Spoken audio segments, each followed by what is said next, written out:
Online class में आपका स्वागत है। मैं DP Maurya SSIC inter college Kanakpur विद्यालय से कक्षा 12वीं के विलयन के पाठ में हम लोग आगे बात करना चाहेंगे। आज जैसा कि हमने आपको पिछली क्लास में यह बताया था कि किसी भी द्रव में किसी ठोस की विलेयता का क्या हमारे कारक होते हैं, कौन कौन से उसमें हमको प्रभाव दिखते हैं, आदि जानकारियों के विषय में बच्चों हम लोगों ने इसके बारे में पढ़ा। आज का जो हमारा टॉपिक है बच्चों कि किसी भी द्रव में किसी गैस की जो विलेयता होती है, आज का हमारा टॉपिक है गैसों की जो द्रवों में विलेयता होती है वह किस पर निर्भर करता है। मतलब क्या बच्चा कि जब हम भी किसी ऐसे विलायक को लें जिसकी अवस्था द्रव हो और उस अवस्था में कोई भी गैस उसमें विलय होती है तो वह कौन सी प्रक्रिया हमारी वहाँ पे संपन्न होती है। बच्चों किसी भी गैस का द्रव में जो विलेयता होती है वह उसके अवशोषण क्षमता पे निर्भर करती है।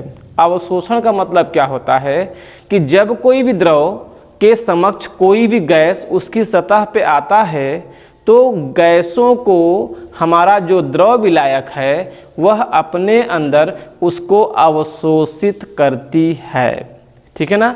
जैसा कभी कभी आप लोग इसको देखते हैं बच्चों, अगर हम फ्रिज में अगर जल रख देते हैं एक पार्ट में और दूसरे पार्ट में बच्चों हम लोग अगर फल को रखते हैं और फ्रिज को काफ़ी समय तक अगर हम बंद कर देते हैं तो हमें यह महसूस होता है कि जल में फल की कुछ न कुछ खुशबू आपको अवश्य प्राप्त होती है। अर्थात जो फलों का वाष्पीकरण हुआ उसके के माध्यम से जो उसके हमारे सुगंध निकले वो जल के अंदर विलीन हो गए।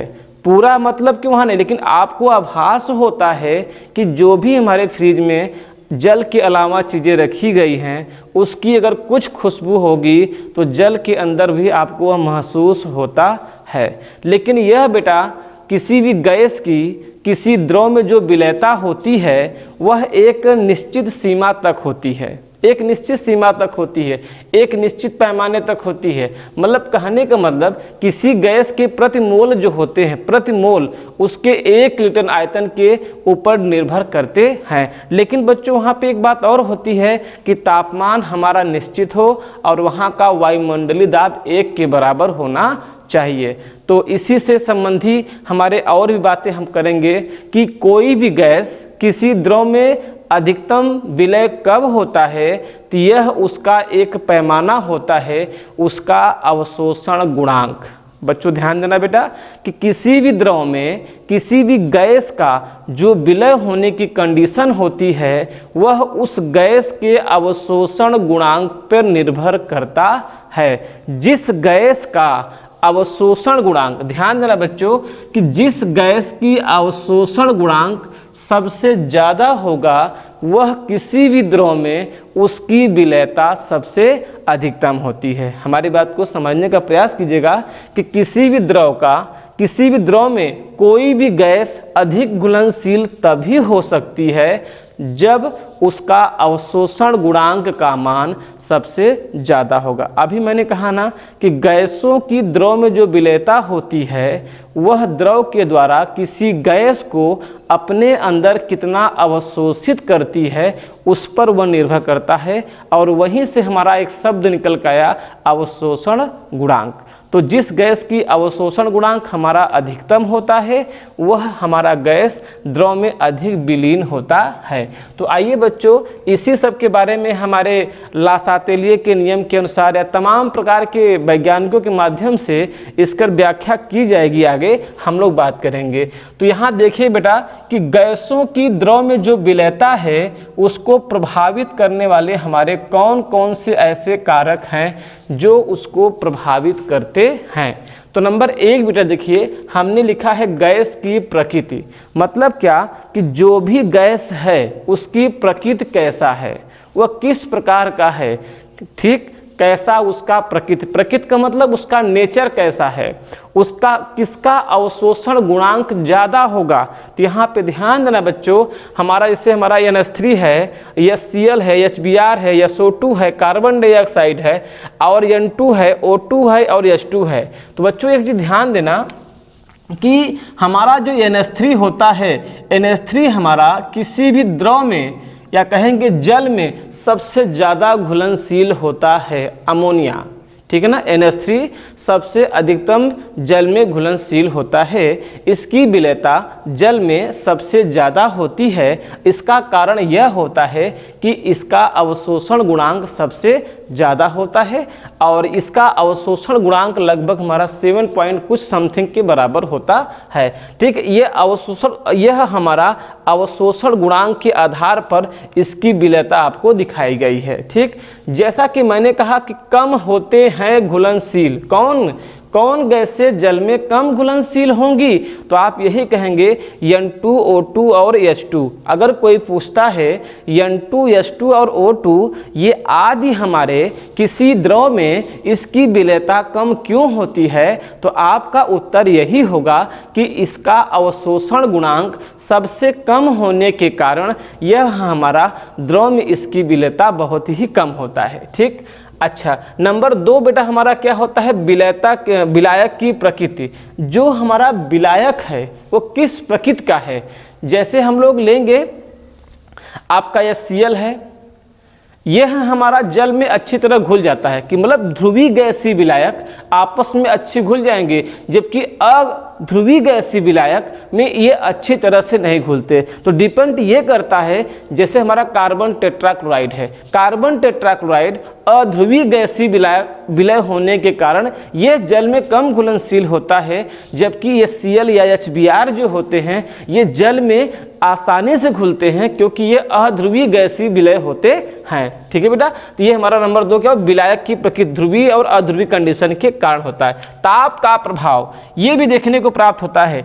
जैसे कि बच्चों आप ध्यान में रखिएगा, अगर किसी भी द्रव में अगर किसी भी गैस को आप विलीन करना चाहते हो, ध्यान देना बेटा, यहाँ पे एक शब्द आता है कि क्या ताप का गैसों की विलेयता पे क्या कोई प्रभाव पड़ता है, तो आप कहेंगे जी हाँ। अगर किसी भी द्रव के किसी भी द्रवीय विलायक का अगर तापमान हम बढ़ाते हैं, किसी द्रवीय विलायक का अगर हम तापमान बढ़ाते हैं तो गैस की विलेयता हमारे द्रव में ऑटोमेटिक घट जाती है।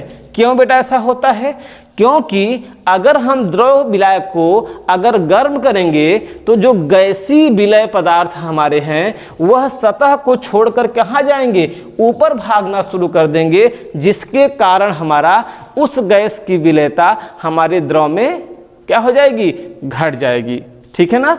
और एक चीज ध्यान रखिएगा, लेकिन कुछ ऐसे भी हमारे गैसीय विलायक होते हैं जिनका तापमान बढ़ाने पर, विलायक का तापमान बढ़ा देंगे, द्रवीय विलायक का तापमान बढ़ा देंगे तो उसकी विलेयता हमारी बढ़ जाती है।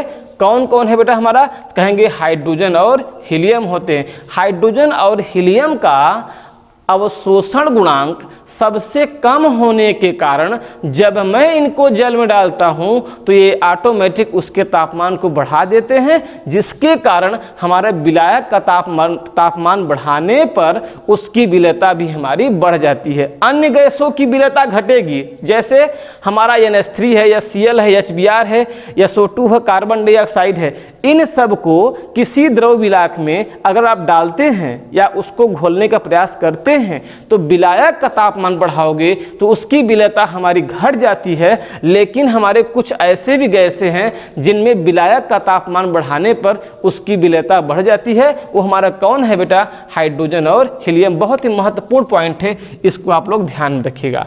नंबर बेटा 4 हमारा होता है कि दाब का प्रभाव। दाब का प्रभाव क्या होता है, दाब का प्रभाव का मतलब क्या होता है कि द्रव जो होता है, द्रव में किसी गैस की विलेयता दाब बढ़ाने पर बढ़ जाती है।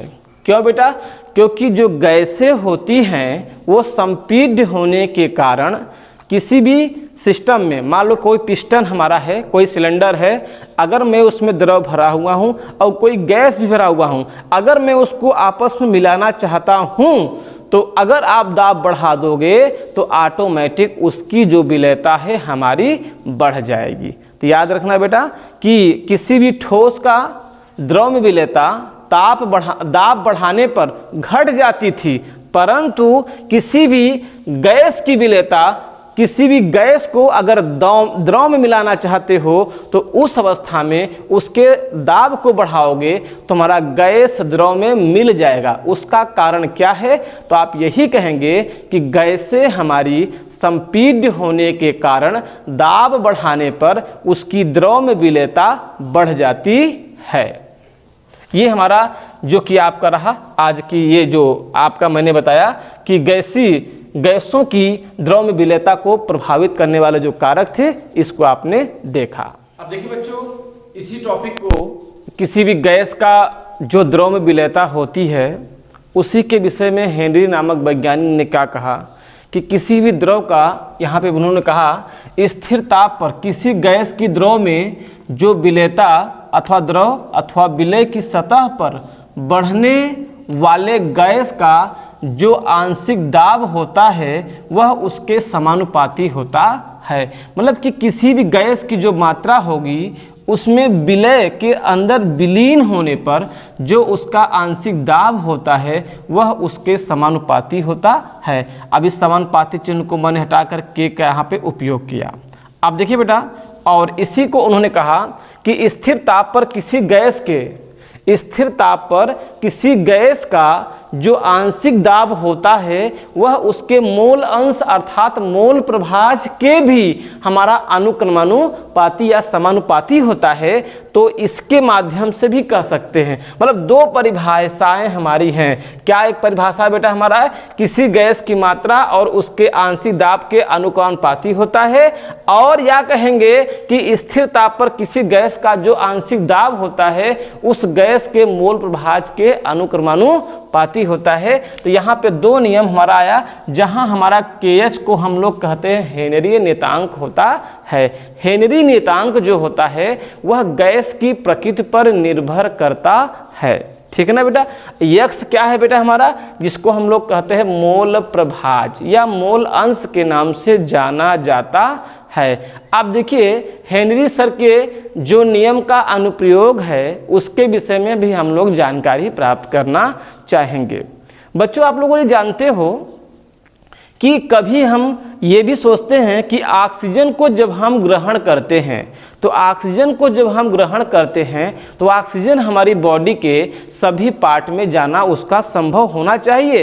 अगर वो सभी पार्ट में ऑक्सीजन का प्रवाह नहीं होगा तो हमको समस्या हो सकती है। लेकिन ऑक्सीजन को हमारे बॉडी के सभी पार्ट में ले जाने का कार्य कौन करता है? तो आप यही कहोगे कि हमारे रुधिर के माध्यम से हमारे शरीर में जो है ऑक्सीजन पूरी तरह से फैलता है।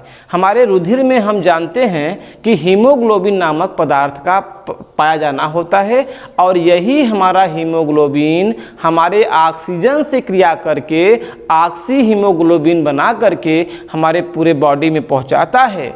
और वहीं से जहां तक वो पहुंचाएगा, पहुंचाने के उपरांत वहां से कार्बोक्सी हीमोग्लोबिन को हमारे फेफड़े तक लेके आता है, और कार्बन डाइऑक्साइड को हम लोग अपने मुख के माध्यम से उसको छोड़ते हैं। तो श्वसन प्रक्रिया भी हमारी जो संपन्न होती है वह आपके इसी द्रव में किसी गैस की विलेयता के आधार पर ही निर्भर होता है। कभी कभी बेटा देखिए कि हम लोग ये देखते हैं कि अधिक ऊंचाइयों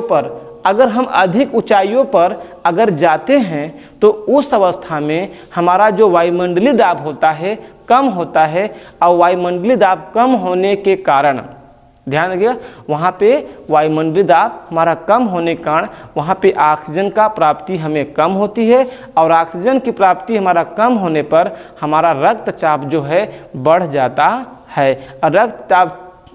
रक्तचाप के बढ़ने के कारण हमारा जो होता है शरीर में स्थिरता और सोचने की क्षमता हमारी संभवतः स्थल पर रहने वाले व्यक्तियों की अपेक्षा वह कम होती है। ठीक, और भी देखिए इसका हमारा अनुप्रयोग क्या होता है। जैसे आप लोग देखते हैं कोल्ड ड्रिंक में देख लीजिए आप लोग, कोल्ड ड्रिंक में जब हम लोग किसी भी कोल्ड ड्रिंक को खोलते हैं तो जो बाहर का दाब है वो कम होने के कारण वह हमारा जो उसके अंदर विलीन कार्बन डाइऑक्साइड होता है वह बुलबुले के रूप में तुरंत ही हमारा बाहर आना शुरू कर देता है। ऐसे तमाम ऐसी घटनाएं, गोताखोर को देख लीजिए, गोताखोर के साथ में भी हमारे ऐसी घटनाएं होती हैं तो वो लेके जाते हैं क्योंकि जल में दाब ज़्यादा होता है। जैसे कि हम लोग जैसे जैसे जल में गहराई पे जाते हैं हमारा वायुमंडलीय दाब वहाँ पे बढ़ता जाता है, अर्थात कहेंगे कि जलीय दाब बढ़ता जाता है और जलीय दाब बढ़ने से हमारे श्वसन प्रक्रिया में समस्या होती है और उस समस्या को निदान करने के लिए गोताखोर को एक विशेष गैस के साथ में ऑक्सीजन को मिश्रित करके वहाँ पे भेजा जाता है। यहाँ भी हमारा हेनरी के नियम का अनुप्रयोग हुआ। ऐसे बहुत सारी घटनाएं हैं हमारे इस टॉपिक से और इस टॉपिक को हम लोग यहीं पे अब समाप्त करना चाहेंगे क्योंकि ये काफ़ी लंबा चैप्टर है और इसके कुछ न्यूमेरिकल्स है बेटा, उसको आप लोग देखिएगा, करने का प्रयास करिएगा। और अगला जो हम लोग अब इसमें आपको लेसन पढ़ाना चाहेंगे वो लेसन बेटा हमारा होगा वैद्युत रसायन, इलेक्ट्रोकेमिस्ट्री। ठीक है, धन्यवाद।